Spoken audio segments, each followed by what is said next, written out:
This is episode 8 of Cinescope, and prepare for the fight scene.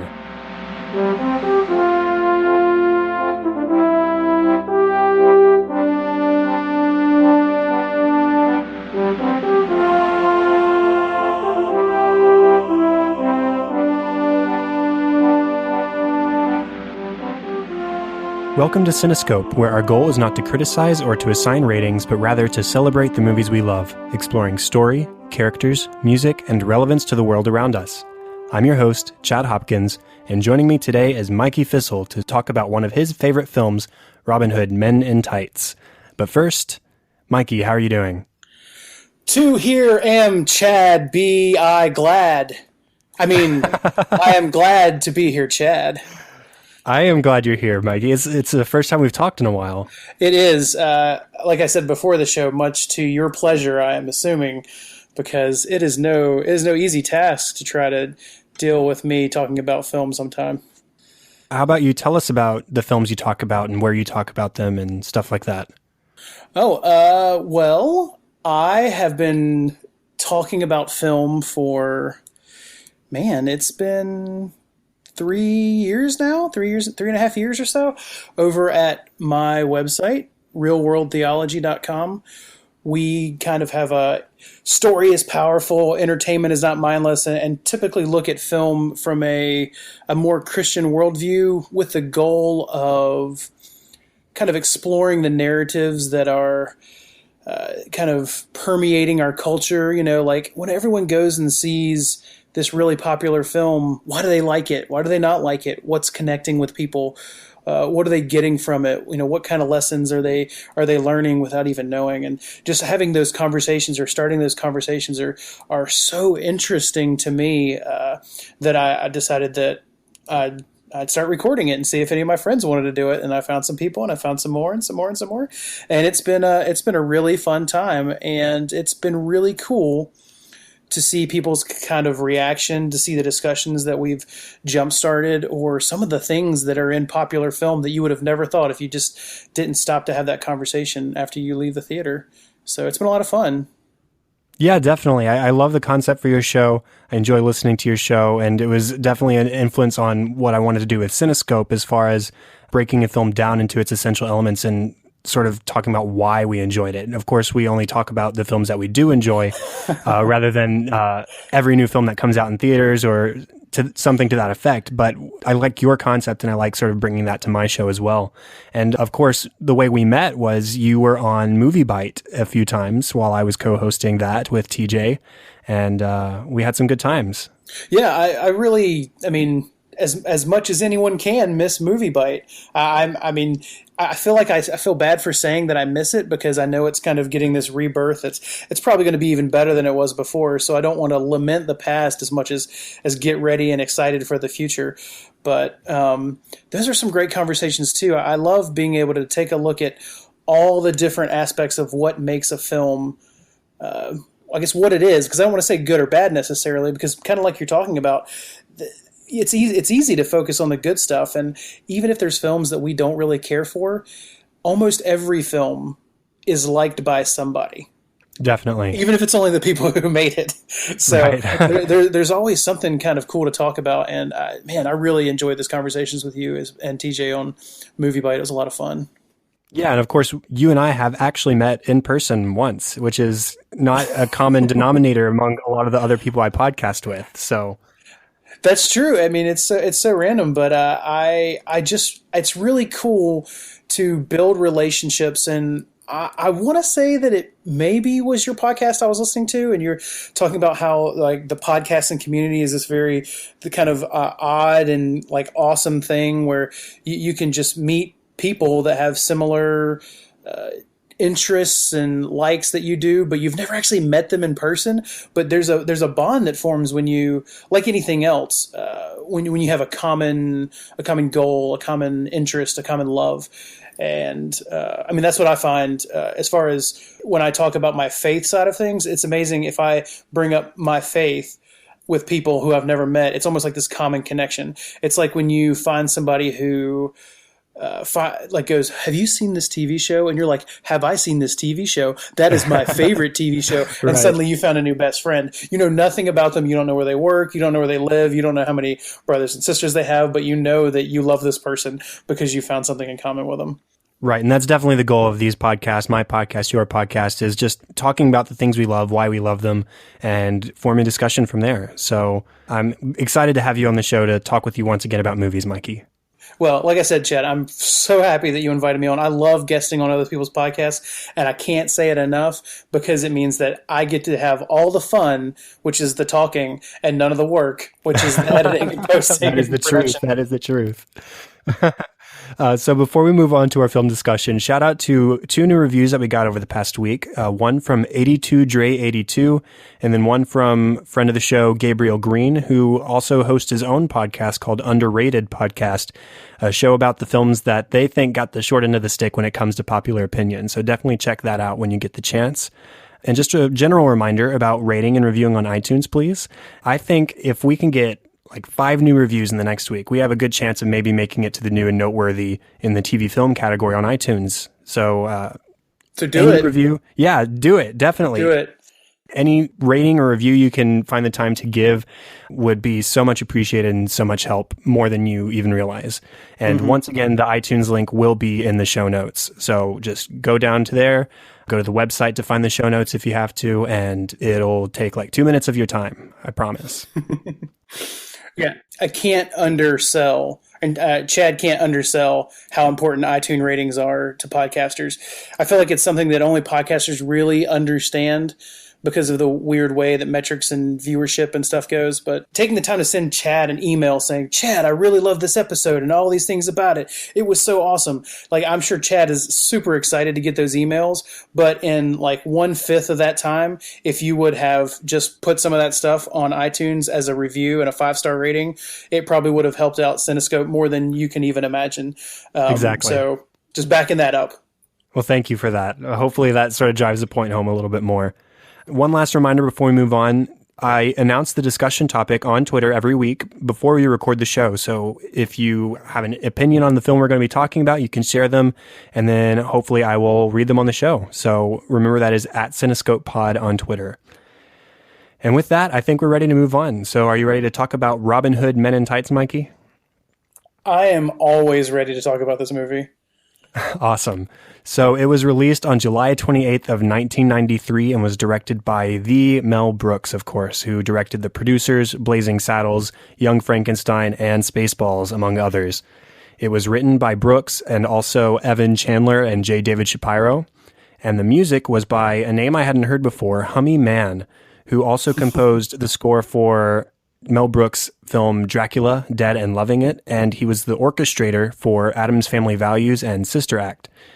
And then, of course, this movie does star Cary Elwes, Richard Lewis, Dave Chappelle, Roger Rees, Eric Allen Kramer, Amy Yazbek, and Patrick Stewart. So what was your first experience with this movie, Mikey? Do you remember? So I do not remember what my very first experience was, but I can give you probably some context for my first 10 viewings, which I'm sure were in pretty quick succession of the first viewing. It's great because we now get to see all these parody movies. Well, hopefully we don't really get to see them. Hopefully people aren't actually watching the parody movies that are coming out. You know, like the scary movies and the epic movies and things like that. They actually make me a little sad because I know there are movies like this that actually do parody and cultural parody very well. And it's really odd to me to see a movie so well done that strikes on the heels of something so popular. Because I remember watching Robin Hood, Prince of Thieves with Kevin Costner in 1991. Right, Alan Rickman, is that the name? Yeah, Alan Rickman. And why can't I think of the dude who plays God all the time?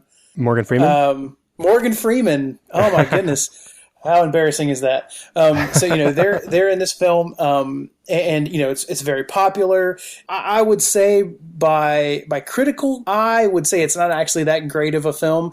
But when I'm young, this Robin Hood film is amazing. And I know we're not talking about Prince of Thieves, but I say all this to set up the fact that I thought this was the standard for Robin Hood movies. And then just 2 short years later, Robin Hood Men in Tights comes out.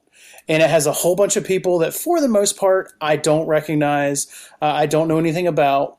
But I see how it perfectly parodies, not cheap parody, not like unfunny or, like the phone-in joke that we could have all written in our room, but some really clever stuff that makes fun of Robin Hood, makes fun of kind of the classic hero play and other interpretations that Robin Hood was built on, and some of these other like King Arthur, English folksy kind of things. And so it makes fun of all these different things. And I'm at a time in my life, well, not now, but then in 1993, I'm at a time in my life, which is probably the bane of most adults' existence, where me and my friends are, because how old am I at the time? I'm 93. Oh, I'm probably going to date myself. 81. So I'm like 12 years old. All right. So I'm right there at that preteen, getting ready to hit teen. And this is when either there's the riding the bus to school age, or you're hanging out with the kids in your neighborhood all the time phase. And every 11 to 14-year-old that I've ever met, they always find that thing and they quote it incessantly. And it's the thing that everyone hears a quote and you just keep quoting, and like you're cool the more quotes you can do. So we had a couple comedy specials, a couple funny movies, but Robin Hood Men in Tights was the movie when as soon as you got on the bus, you would say something from Robin Hood Men in Tights and everyone would just start quoting Robin Hood Men in Tights for like the next 45 minutes all the way to school. And that's the beauty of the film. Like there was not one line of the film that I thought was like transitional or wasted. Everything was a quote. And it reminds me a lot of The Princess Bride, which also stars Carrie Ellis. Right. That's actually one of my later points. Yeah. I mean, it's like this guy I'd never really seen very much because I hadn't actually seen The Princess Bride at the time. And it was perfect. It was one of the most hilarious things that I'd ever seen. I'm 12. It wasn't for kids necessarily, but it wasn't like this pushing the envelope adult humor that I couldn't really get into as a 12-year-old. Right. This isn't like a Seth MacFarlane film. Yeah. So, I mean, it hit young Mikey Fissel at the perfect time with the perfect movie for it to be just burned on my conscience forever. So that's kind of, like I said, so I watched it incessantly. I'd watch it probably every day. Heck, I remember once I was like 17. I was 18 and I came home from college. It was one of those times when it was either HBO or Cinemax or one of those movie channels. You know how they rotate the films they have through. Uh-huh. The summer was one of the times they picked up Robin Hood Men in Tights, and so every night I could watch it like on HBO or Showtime, whichever one it was. And I believe I watched it probably 4 nights a week all summer when I was like 18 or something like that. Wow. And it just never got old to me. It was funny every time. So, like I said, I can't remember the first time, but that's probably the context in which it made its imprint on me. Well, it's awesome that it did make such an imprint on you. I can't say it made the same imprint on me. The only time I'd seen it once before, I was in high school, I think, maybe 16 or 17. I was at a friend's house hanging out with 2 of my best friends who are still my best friends. And we were working on homework at the time. So I remember bits and pieces of it from that viewing, but I don't remember a whole lot. In fact, the main takeaway, I think, was the Men in Tights song. And so I just really remember the last line of that song, the tights. Tights. Yeah. Exactly. And that was what I remembered watching this. I didn't remember particularly loving it. I didn't remember disliking it. It was just a movie that we sort of had on in the background while we worked on things that we were supposed to be prioritizing more. So I was excited to get to rewatch it once you said, hey, let's talk about this. And I said, sure, why not?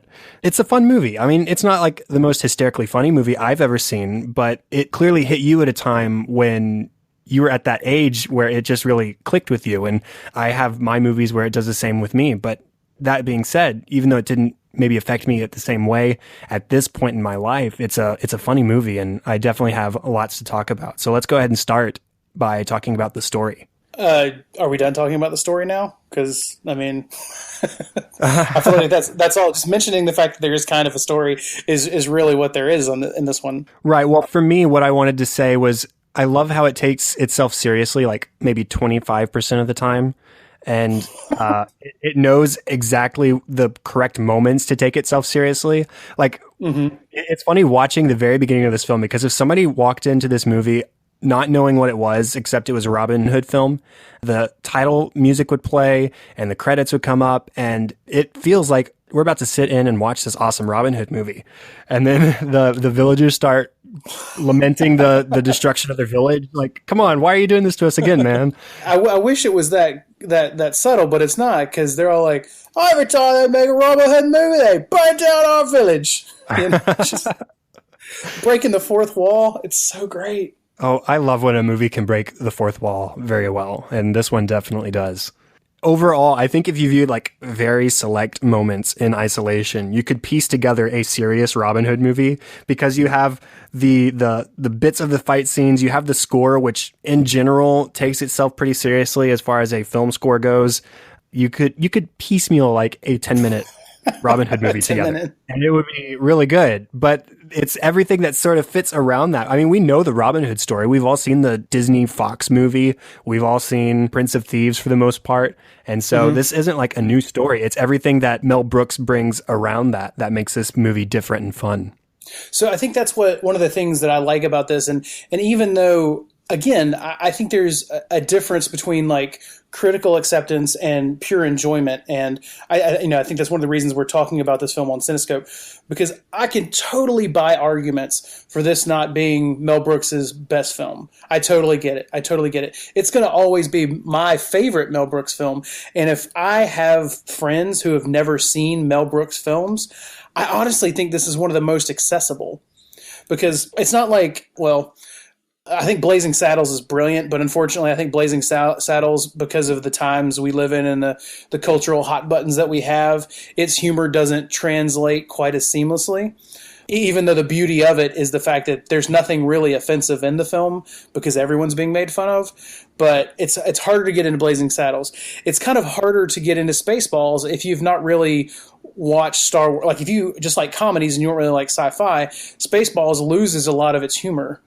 But the kind of myth or the legend of Robin Hood is so intrinsic in society. It's a story that people recognize so well. You don't really have to see Prince of Thieves. You don't really have to see, the animated Disney Robin Hood. You don't have to go back and see the Errol Flynn Adventures of Robin Hood to understand that this movie is still funny, or to understand who Robin Hood is, who the sheriff is, who the prince is, and all that. You can just jump right into the story.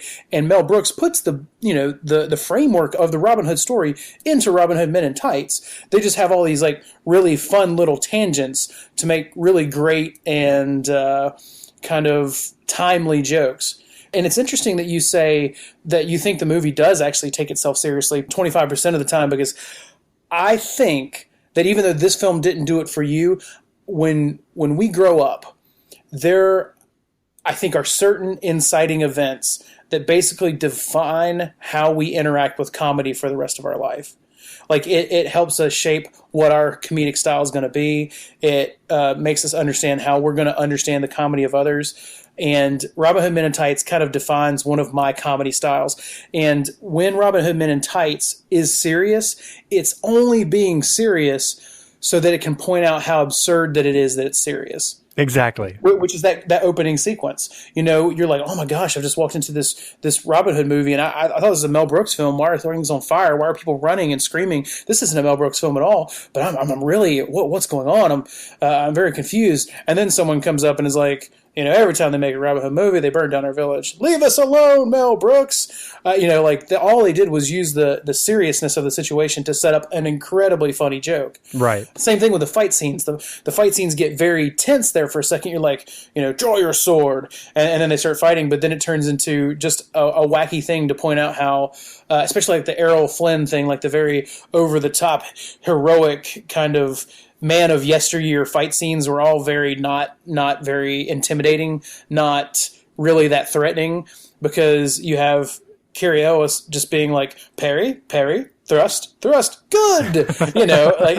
It's just showing how formulaic all the fight scenes in those classic tales are, swashbuckling and such. So it takes these very serious pieces and turns them into ridiculousness. When they have the scene, I think one of people's favorite scenes, not that the whole movie is just not one long favorite scene, but when the sheriff and Robin Hood are squaring off at that feast, and they're kind of pushing in on one another. And then finally the sheriff is like, all right, Loxley, and then he gets like, just you, me, and my guards, and he like spins around very flamboyantly and runs away. Oh, like that's hilarious, because you were like, oh my gosh, what is going to happen? Like, if they actually, nope, they were just serious long enough to make it hilarious. And that's kind of, like I said, that's how I feel about the story. I don't think the story did anything flashy. I don't think the story did anything out of the ordinary. And, kind of why I joked, okay, well, it was a Robin Hood story. That's really all. We're just working with a framework here. And now I've talked for a really long time. And thanks for letting me do that. Oh, no problem. I'm enjoying listening to you talk about this. The only other thing I wanted to say about the story was it sort of what you already mentioned a little bit earlier, was that it feels sort of like a companion to Princess Bride. It almost feels like a midquel, like before, after he leaves the farm, before he becomes a Dread Pirate Roberts. This is Wesley sort of on vacation, and it feels sort of like the same character in many ways, and I love that. I found many comparisons to Princess Bride.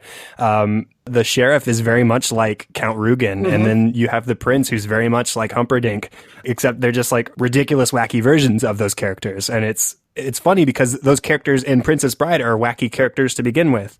So spinning off from that, and then all the plays on Prince of Thieves, which is a movie that takes itself way more seriously. So it's funny to depart from that and almost consider this a companion piece to both of those movies, so that you can enjoy those and poking fun at those, but still enjoy this as its own separate thing. Oh man, and see, that's the thing that I love, the fact that it knows it's not trying to be serious, which is, I'm pretty sure it's in the original trailer when the line that you would hear most people start with, directly poking fun at the over seriousness of Prince of Thieves, when Cary Elwes just kind of gets that sly grin and starts to turn his head and says, unlike some other Robin Hoods, I can speak with an English accent. And everyone's like, like, obviously he means business. Oh, it's so great. Just like I said, it's just perfect. It knows exactly what it's making fun of and how to do it. Yeah, and that castle fight scene at the dinner feast is definitely, I think, my favorite scene of the movie. There's just so much wacky stuff going on. You've got Blinken like going ham, attacking this post with a sword because he doesn't know it's a post, and that was one of the gags that Blinken, and a lot of his gags made me laugh the most in the movie. And then there was the whole, aha, this is the right rope. After he cut the wrong rope earlier in the scene. That one made me laugh a lot. And then the Broomhilda stealing the kiss at the end of that scene as Robin Hood blows a kiss to Marion, and she's like snatches it, and there's this audio sound effect that I thought that was really funny too. She's like, no. Before you do it, you must go through it, or else I blew it. So let's go ahead and talk about individual characters now, I guess. So what do you like about Robin here?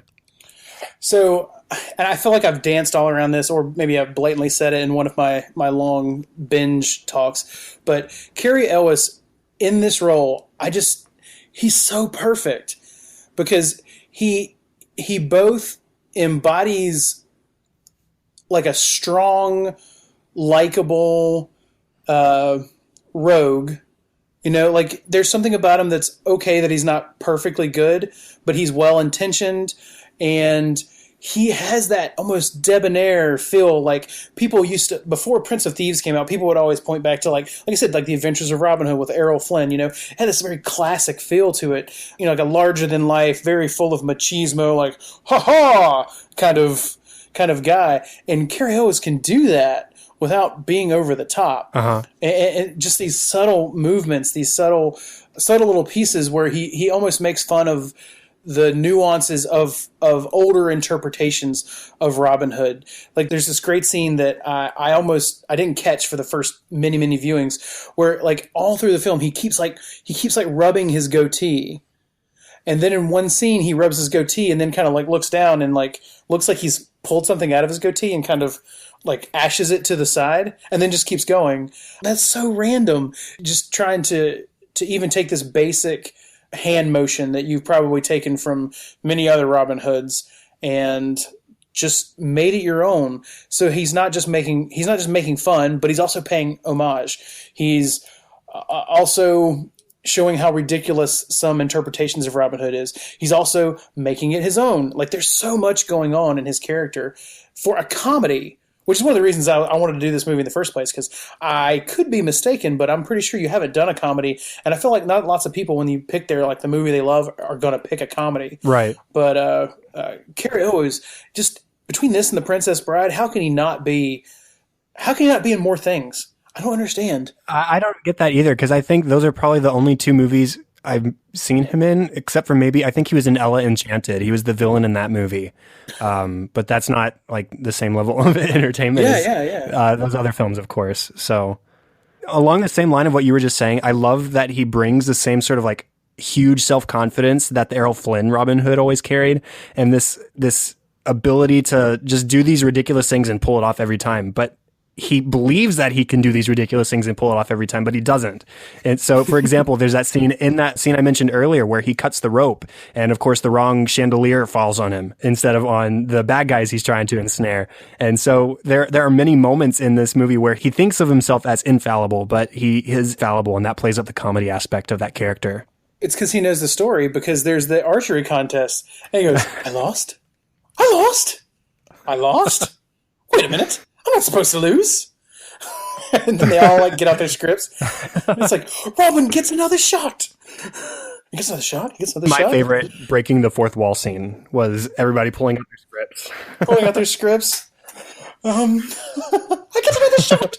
So yeah, his delivery is so great. His comedic timing, I just don't think enough can be said about it, because it's like I said, it's also great in The Princess Bride, which is, he's funny in The Princess Bride, but it's much more subtle. Right. So it would be like, imagine if you cast Jim Carrey, whatever you think about Jim Carrey in the Princess Bride role and in the Robin Hood Men in Tights role, you would probably get a very similar character in both, even though they're very different types of comedy. One's way more subdued and kind of clever, and the other one is very in your face, bravado, very confident, like you said, Chad, and still whimsical. So there's actually very different comedic styles, but he does both of them very well. Whereas, like I said, if you pick just a pure comedian, Jim Carrey would have been Jim Carrey in The Princess Bride, and it might have been great, but he would have been the same character in all likelihood, right? Especially in his earlier days. And I just think that I don't understand how he's not in more things. Me neither. And I love here how he alternates between being like the most serious and the least serious character on screen. There's that scene where he's preparing everybody to sort of rally up and join his merry men. And he says, lend me your ears. And all of a sudden they throw their ears at him. He says, that's disgusting. And that one made me laugh a lot too. Oh, that's so great too. It's just, all these little tangents. I mean, we didn't talk about this in the story, but one of my favorite things is, I think most of the funny stuff I found in this are the places they found to have tangents that didn't actually push the framework forward, but it was just a great scene. That whole where he gets like, we shall not flag or fail, we shall defend our isle, whatever the cost may be. Doing his Winston Churchill, for British people, and all of them falling asleep. Then Chappelle gets up there, I chew, what a great name, what a great running joke. And, puts his Malcolm X glasses on. Look at yourselves. Go ahead, take a look around. You men of Sherwood, you been had, you hoodwinked, you bamboozled, run amok. We didn't land on Sherwood Forest. Sherwood Forest landed on us. Yeah, but then the small exchange they have. He's like, all right, got them all warmed up for you, Robin. And then they do like a cool handshake, like that they already know, even though they didn't really know each other. And, Cary-O just slides right in there. Brother Achu is right. It's just, the chemistry between those guys is great. So, anything else you'd like me to quote from this movie? It's so great. I will just let you continue on. What other characters would you like to talk about? Well, actually, I would like to hear some more of your favorite parts of Blinken, because I think Blinken is one of my favorite characters. I think his tangential scenes in this film they are tear-inducing. When he has the scene where he falls off the treehouse and he starts brushing himself off, and you can see this very good comedy too, because you can see that he's starting to see things and he's not realizing it, and he goes, "Oh, I can see."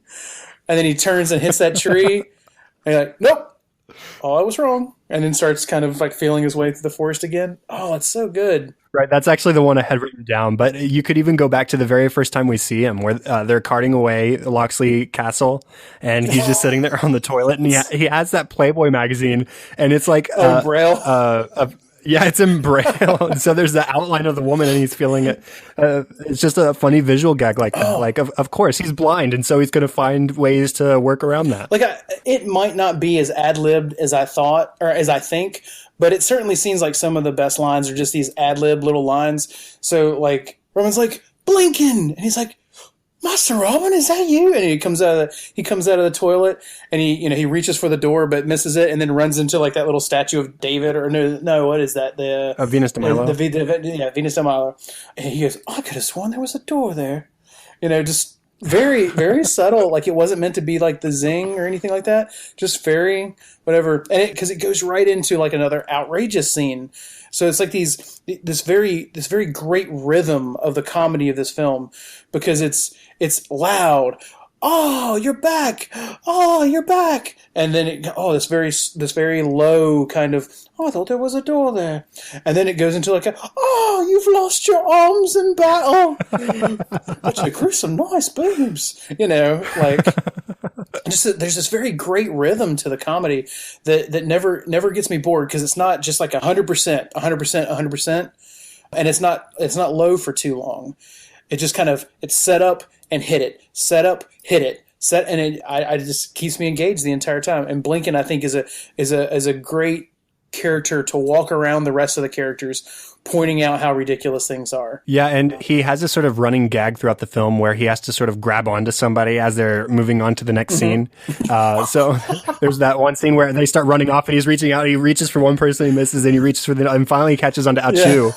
And yeah, that was really funny because he has to keep up, and that's how he does it. I think when they're in costume and Will turns to him, he's like, Blinken, fix your boobs. You look like a bloody Picasso.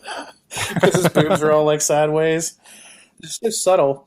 I feel like there's no characters in this film that didn't have a lot of thought put into them, because almost all of them have something that's initially funny about their character, and then it pays off down the road. Because Blinken's whole thing is like, we're so used to him being around that we've almost forgotten as an audience that he's blind. So we get the every scene there's a funny Blinken joke. But at the end of the film, when everyone has that callback to Blazing Saddles, and they're like, a black sheriff? And Blinken goes, he's black? Because he never knew that he was black.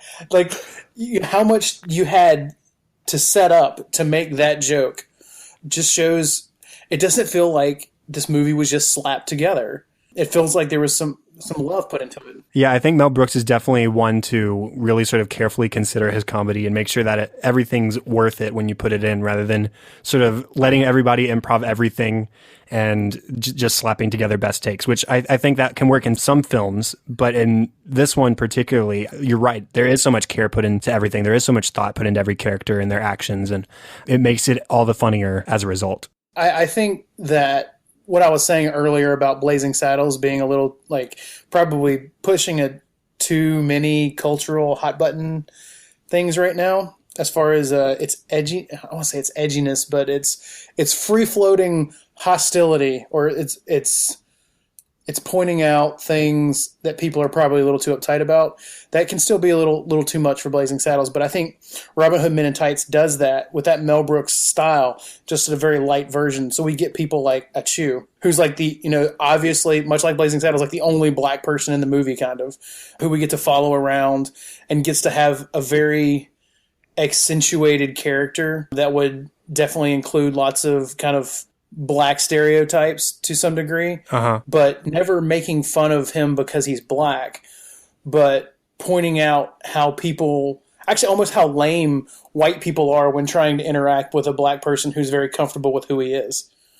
There's a little bit of a cultural relevance there that I see in all the characters. I don't know what it is about Mel Brooks. Like, this is one of those things where I feel like someone should be writing like a master's paper on Mel Brooks cultural critiques, because I think people go to Mel Brooks films and they laugh at these characters, but they don't really think about how kind of brilliant some of these these observations about different cultures, different religions, different traditions or practices, or even different things we expect to see in films that Mel Brooks notices and then is able to play off of. So there's a character that I don't want us to forget, because I just referenced this the other day before we even started talking about this. And that is, I guess, one of the edgiest, maybe, for a film that I think this film's like rated PG-13. One of the edgiest lines in the entire movie when I was younger came from the interaction that we get from the sheriff and his crazy old witch that lives in the tower, Latrine. So Tracey Ullman's had all this makeup on. There's almost no reason that she's in this movie to this point, but he goes up and sees her, and there's almost this fourth wall break that's not exactly a fourth wall break, where the sheriff asks Latrine, this, Tracey Ullman just doing this incredible eccentric witch in the tower thing, like, Latrine, such an interesting name, Latrine. How did your family come by it? And she's like, oh, we changed it in the 9th century. You changed it to Latrine. Yeah, it used to be. She says it obviously used to be something much worse. And he goes, "Oh, she's not talking to the sheriff. I mean the Prince John. Oh, I'm so sorry. Talking to Prince John. I was picturing John, and I kept saying sheriff. And he goes, good change. Good change. There's almost no reason for this, and the whole reason I bring up is there's almost no reason for this. Though it does pay off at the very end when she gets to drag off the sheriff. But it's these little tangents that I love so much about this film, because they're infinitely quotable. Like I said, even though it's not necessary for the story to progress, it makes the story that much better, which is really interesting, because usually I would put that as an X against most films, Not necessary. Wasted our time. It's like watching a lot of movies that come out from like Saturday Night Live. Uh-huh. You can tell they're a whole bunch of sketches, and they tried to weave a narrative through it. Actually, what did I see recently? I saw the latest Key and Peele movie, and you could tell it was like 3 really funny sketches and a whole bunch of moderately to not really funny sketches to kind of make it to those big 3 hilarious scenes. And it's kind of a downer, because you don't really know how to make every part of your movie count, even if it's tangential. And this one, actually almost all Mel Brooks movies, I mean, who am I kidding? Almost all Mel Brooks movies, if not every Mel Brooks movie, knows how to use every single minute of the screen to make you laugh or to set up more jokes. And that, to me, is amazing. Yeah, and like you were saying earlier, the story really isn't the focus here. It's the characters and all their running gags and their jokes. And that's why we've been talking about characters for so long, because they are the best part of this movie. So that being said, the sheriff is somebody I had to mention, because one of his like earliest scenes where he has to tell the bad news in a good way because the prince isn't in a good mood. That's one of the funniest scenes in the movie too, where he's like dying laughing, giving this awful news about how Robin Hood's back in town and he wants to see the prince hanged for his crimes against the people. And he's like, he ends it with, I didn't want to know any of that. And he said, but you said you wanted to hear this in a good way. And it's just a funny scene. Oh, yeah. What is it? He goes, what are you doing? He's like, I thought you said that good news, bad news. That's horrible news. Oh, he says, I was trying to soften the blow. And he's like, well, you blew it. And then, of course, the thing you quoted when you first came on was his sort of decrying at Robin when he tosses the boar onto the table. He muddles his words and he says, "King legal forest, 2 pig wild killing it is." I actually wrote that down, so I got that, because that was really funny too. And of course, it's like strike that, reverse it kind of thing from Willy Wonka, where he pauses a minute. I meant, and then he says the proper order of the words. Yeah, and it's just a cool running gag, when he's like, because he says it with such sincerity, like he doesn't even realize he's doing it. It's because it's not just about mixing the words; it's about the intensity and the conviction with which he messes it up, which goes back to that seriousness thing. When he's like, "Over that boy, hand." Hand over that boy. Just so frustrated with himself. It's such a, like, who thinks of that? Who says this is going to be an amazing thing that this character is going to do when he gets flustered? Oh, it just makes me smile. It just adds to his rage, and it adds to the rage he has for Robin. Then all of a sudden he's mad at himself too, because he's screwing around his words. And it adds another level to that character as far as the anger goes. And that just makes it funnier because he's more angry, and he does the angry so well. Oh, that reminds me, I have legitimately tried to give my wife the bad news in a good way exactly like that before. Hoping that she would see what I was doing as like meta hilarious, and so that would actually soften the blow. But it was like, you know how we had tickets to that thing? Well, they came in and said, we don't have them anymore. We can't go. And she's like, oh, I see what you're doing. That still stinks. So. And then I would be remiss if I didn't mention Dom DeLuise and Patrick Stewart in their roles. Dom DeLuise has this hilarious Godfather impersonation. Oh, I just left the dentist office and I left the cotton balls in my mouth. And I love Dom DeLuise in everything I've seen him in and all of his voice roles. He just has this classic comedy about him. And that's a really funny scene.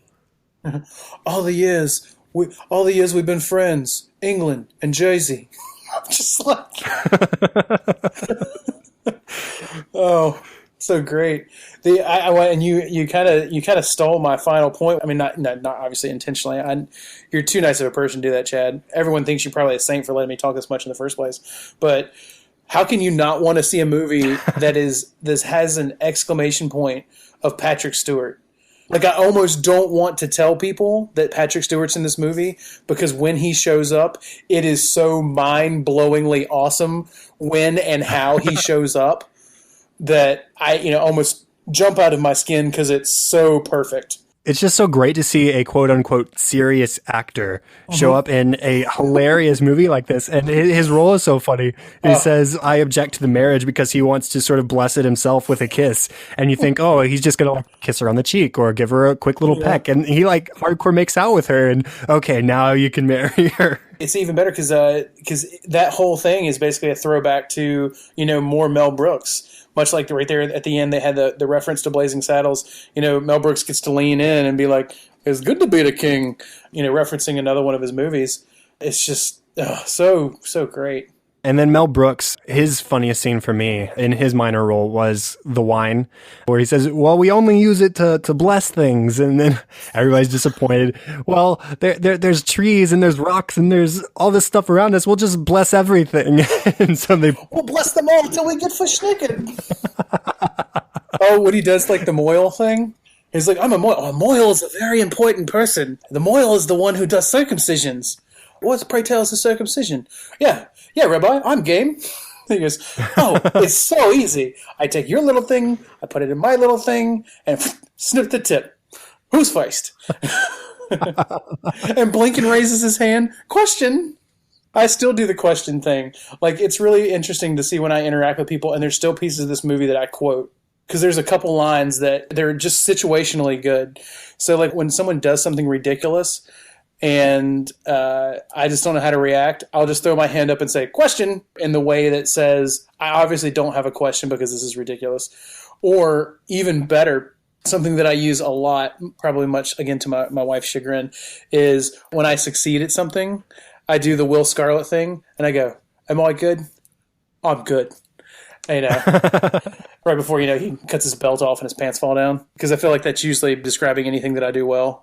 About the time I start bragging about it. Were there any other characters you wanted to touch on before you sort of push this along? Well, I won't go into tons of it, but I do want to mention Little John. Oh, yes, he's great too. Because his little rhyme at the beginning is great.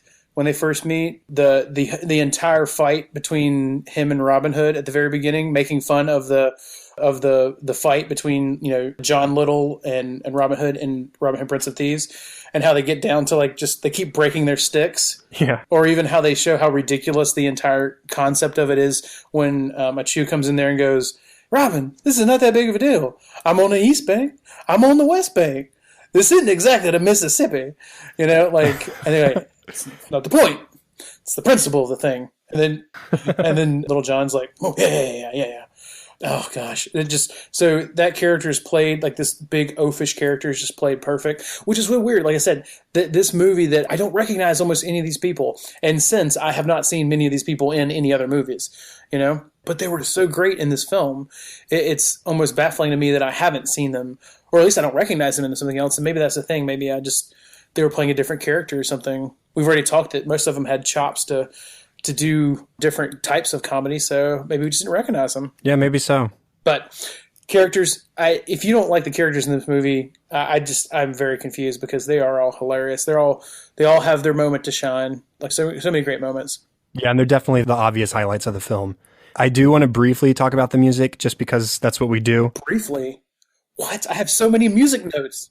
Oh, then we can talk about it as long as you want. I just wanted to say, again, it could pass as a serious Robin Hood score for a lot of it. And I just really like the main titles. It's just a good, rousing, sort of swashbuckling throwback to Errol Flynn and all that kind of good stuff. It's a fun theme, and the music's good everywhere. So, as someone who I know really enjoys the musical piece of it, I was hoping that you'd jump on a lot of the stuff in this film, because I said, oh man, the piece that's weakest for me when I look at movies is the music. I typically rarely notice the music. I rarely notice the score. I think I mentioned on Movie Bite one time that some of the best scores to me are the ones that don't make me think that the music's playing, which I don't think is necessarily a bad way to put it, but it also means that I typically don't pay enough of attention. But in this film, I love the fact that almost all the music is part of the joke, because it's usually taking something simple and making it overly complicated. From right towards the very beginning, when you have Robin on his journey back to England and it shows the map, and it's playing like the orchestra version of Row, Row, Row Your Boat. Yeah. You know, da, da, da, da, da, da, you know, like very like epic, you know, like it's way more important and self-aggrandizing than it actually should be. I think that's hilarious. I love the fact that you have Maid Marian singing her song in the bath, like the damsel with the beautiful voice singing about something that's actually kind of hilarious in a very love-struck way. So it kind of puts lots of these love songs that you would see in classic movies, kind of puts a little more on the nose. So you have that. You have one of the things that everyone sings when they leave the movie, the Men in Tights song. Of course. With dance numbers. That crosses a couple of genres there. And what I love about that song is it just comes out of sort of nowhere. Exactly. They're all using the restrooms, the porta privies. And they all walk out and they're complaining about their tights, but the tights make us more manly. Yeah, and you got to be a man to wear tights. Yeah. Exactly. And all of a sudden they break out into this song and dance number. The way they basically have the narrator rapping the intro and the outro. Now this is a story, you know, like a very, very cool. I mean, like, it becomes funny. It becomes part of the story. It becomes more than just a guy going, once upon a time. There was, you know, it basically almost makes fun of it doesn't make fun as much as it is kind of like an homage to like great plays of the past where someone will come out and sing this amazing like prologue or epilogue to something, except they're doing it in like a more contemporary 1993 kind of way, you know, with like a kind of Fresh Prince of Bel-Air kind of feel. Right. It's like their own version of a Greek chorus, like you'd see in the Hercules movie or Little Shop of Horrors. Yeah. Who thinks of that? Like that's the thing. Like who would have said, this is a great, you know what we need? We need like this kind of intro and this kind of outro with a character that's not even in the movie. He's purely there as like a prologue, epilogue narrator. Right. And I would be remiss if, I think I've said remiss like 100 times. I would be remiss if I mentioned remiss one more time. This beautiful, again, throwback to kind of making fun, kind of doing an homage to the older style of either plays or musicals or just these classic interpretations of stories like this, where they have the night is young and you're so beautiful. B flat. And then you think it's just going to be this kind of very endearing song, but it's just how ridiculous like it is that he's singing this thing out in the middle of the other merry men. And he obviously has like a big fake booming voice, you know. The night is young and you're so beautiful. You know, like, no one sings like that. You know, it's just great. That was another one of my favorite jokes in the film was when all of a sudden he turns to the camera in B flat. B flat. Yeah, like, and then he's got, like I said, it's just ridiculous. He hits the note like so strong, you know, her hair starts blowing back at one point and her eyes start rolling back in her head. And it even ends, like, it crescendos with like almost like a meta joke, because it has him crescendoing the song when he's hitting a scabbard, and it's kind of elevating as if he is highly aroused while these people are eating popcorn and watching this old movie. So just the layers of joke there that are going on about people coming and watching what is a screen with figures on it, acting out something in a style that is hearkening back to a very similar time. It just, oh gosh, I feel like it's so brilliant. Like it's undeserving that I get to watch something so brilliant and then just think of it, come away and thinking that it's just slapstick almost. Thank you, Mel Brooks. Thank you, Mel Brooks. So that's what I think about the music. I think the music in this is not the kind of score that you go, I want to listen to that score, but I think it's one thing to write a joke. It's one thing to make that joke funny on multiple levels. It's another to make everything in your movie funny. And by that, I mean everything. The title sequence, the characters, the situations, and even the music. So the music in this film adds to the hilariousness. It's not just music playing in the background. It's part of the joke. Right. And I think that's brilliant, because I think that's what we would expect from a movie, like a good drama. Star Wars is as much the theme song as it is the stuff that's happening on screen. Right? Of course. Uh-huh. So the Empire is as much the Imperial March as it is the Stormtroopers' outfits or Darth Vader's breathing. Like the Empire is the Imperial March. Like Robin Hood Men in Tights, and I'm sure someone like TJ will probably kill me for saying this, but like the music in this is the joke. Like it's as much part and intricately woven into this story. The Men in Tights song, the Night is Young song, all these songs, the over serious sword fighting songs. They're all meant to make things funnier, and without them, they're not just background music. Without them, it's not as hilarious. So that's how I feel about the music. Awesome. Let's talk about relevance. I mean, this is a comedy, which generally you would think, there's not anything deep to walk away with from here. And maybe there's not. But the things that I wanted to talk about walking away from this movie with, it, along with other well-made parodies, it just sort of gives us a chance to not take entertainment so seriously for a little bit. Mm-hmm. This is the antithesis of Robin Hood, Prince of Thieves. It doesn't want us to walk in and have a miserable time because the characters are having a miserable time. It wants us to go in and have a laugh because the characters are having a blast. Sometimes you need a movie like this that does that and does it really, really well. Yeah. But at the same time, it's a good tale. I mean, it's got the heroism, it's got the brotherhood and the bravery that you always get from Robin Hood stories. It does that without the misery and without the self-seriousness that a lot of the other adaptations would have. Mm-hmm.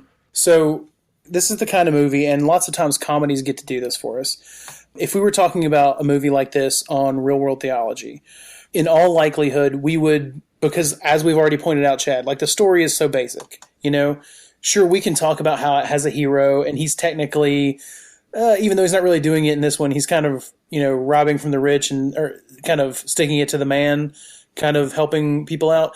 But we don't really see that as a strong narrative in this, and it's not really meant to be. But what it does give us a chance to do is talk about something outside the story. And what I mean by that is we can talk about the nature of comedy and what makes people laugh. And one of the many things I love about this film is that even though I'm not walking away from Robin Hood Men in Tights going, man, that really made me recontemplate my existence or, who I am and reference to the universe.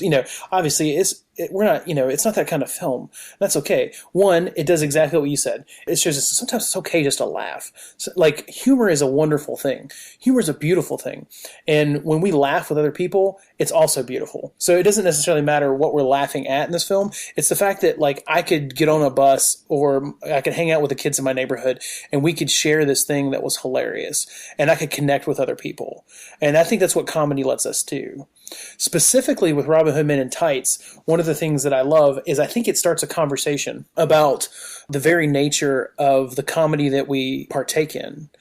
And I don't want to sound like a fuddy-duddy or, some kind of miser, because I definitely have room in my comedy section for all types of humor. But I think this is one of the few movies that doesn't rely too heavily on era-sensitive comedy. I mean, besides when Achu bends over to pump up his sneakers, Yeah. or Robin whips out like a Patriot arrow, there's very few jokes in this that are, like I said, era-sensitive. You can listen to most of these jokes, have not been alive in 1993, and still see why most of them are hilarious. And I think it's great when you can make a comedy that's transcendent like that. The jokes are timeless. Like I said, this happens again with most of Mel Brooks' humor, which is why I think it's so great.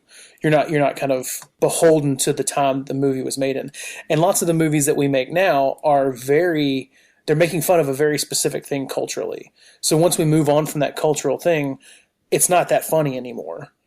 I would say that this movie also does something. It's one of my favorite comedies, and yet it's not very edgy.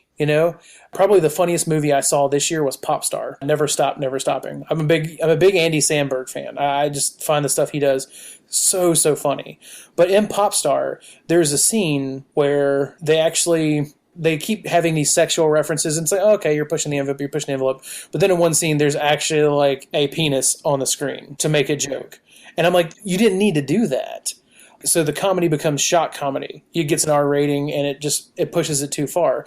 And so the humor is the shock, which means that the next time I watch it, it's not going to be as funny because I know what's happening. Right. Whereas the edginess in something like Robin Hood Men in Tights, the edgy as it gets is Marion standing up in her iron chastity belt.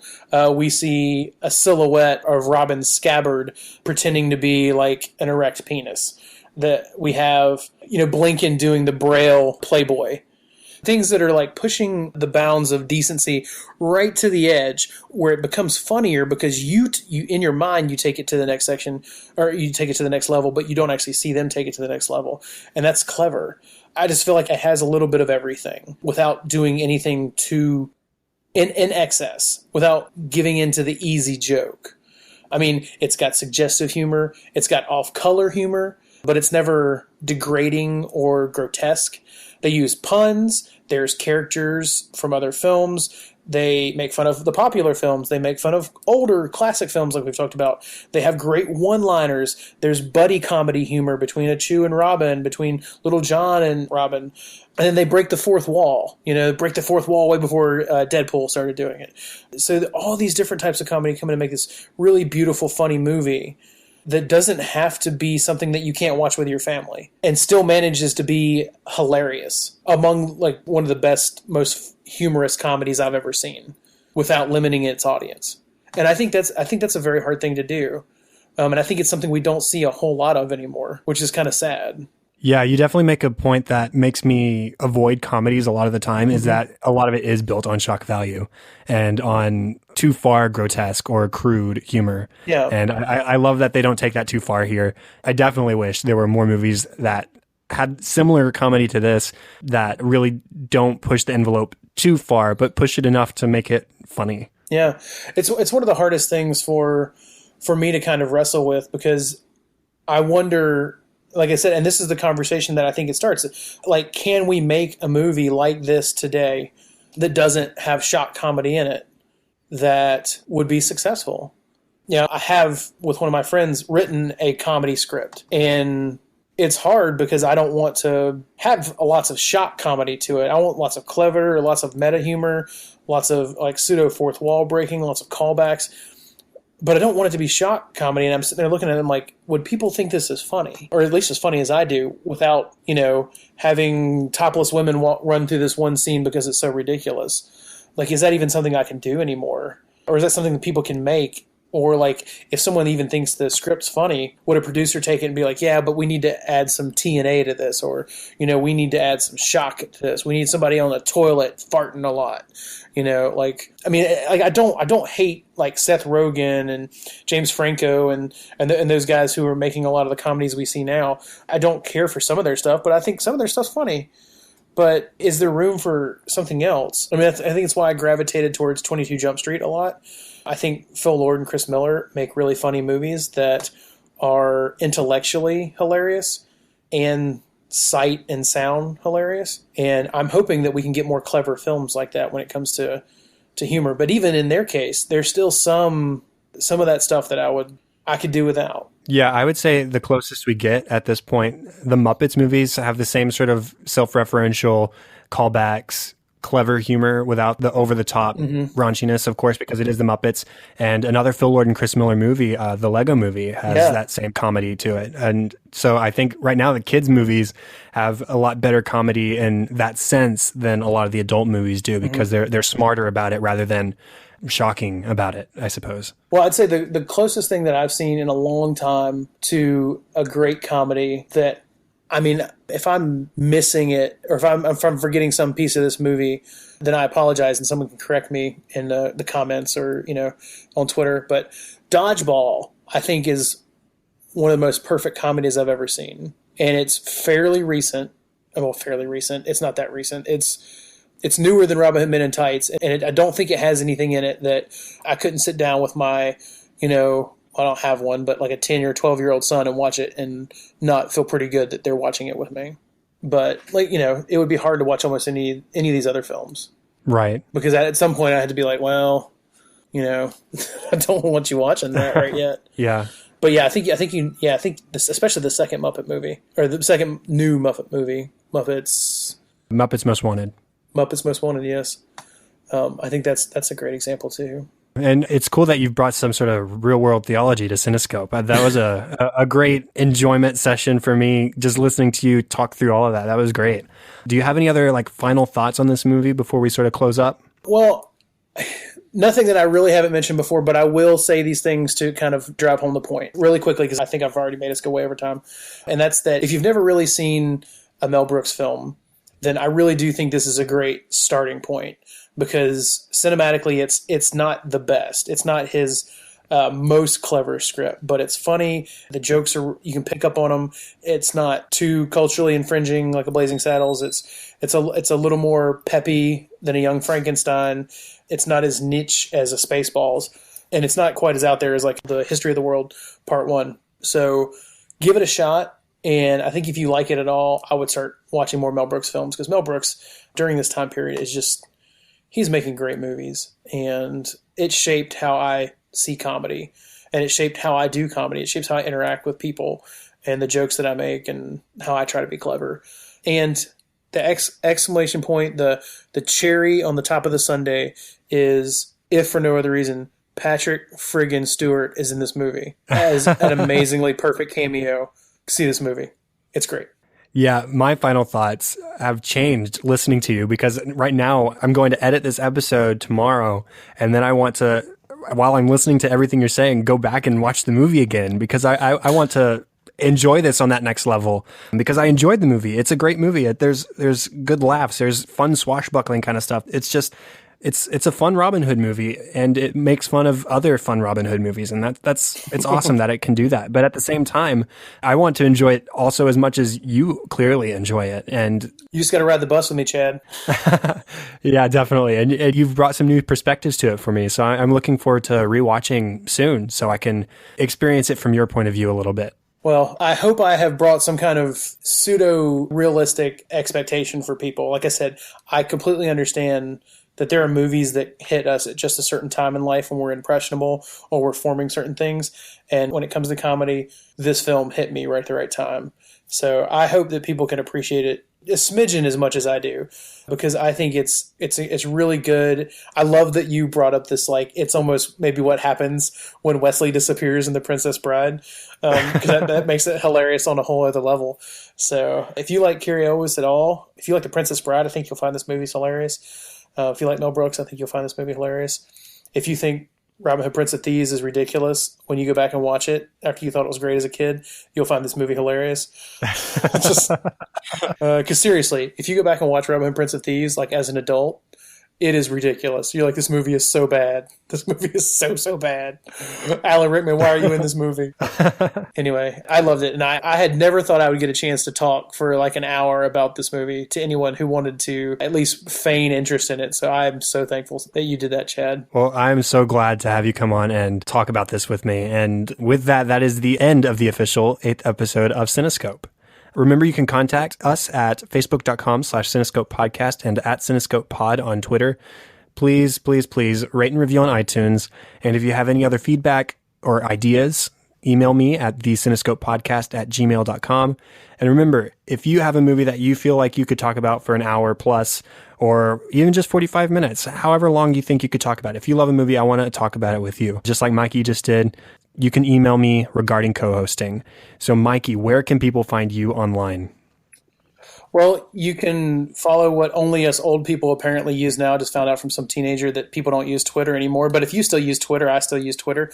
And you can follow me at Physification. You can find my podcast, Real World Theology, at realworldtheology.com. It's REEL worldtheology.com. I think I've talked about it enough. You kind of have a general idea of what it's about. I hope you enjoy it. I hope you come check it out. Probably the best place to interact with me is on the Facebook discussion group for Real World Theology, but maybe it doesn't make a lot of sense for you to join that if you don't like the podcast. So tweet me.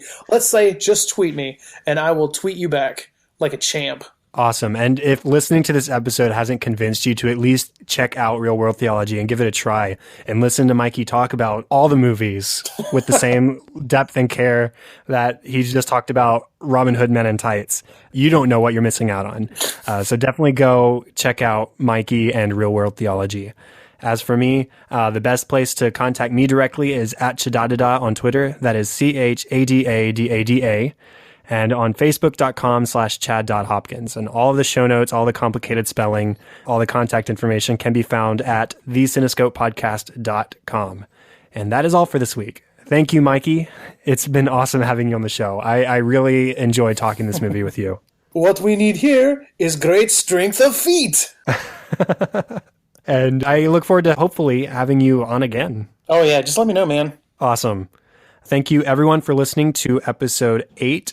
I'm Chad Hopkins. This was Cinescope, and we'll be back next week with episode 9. Have fun and celebrate movies.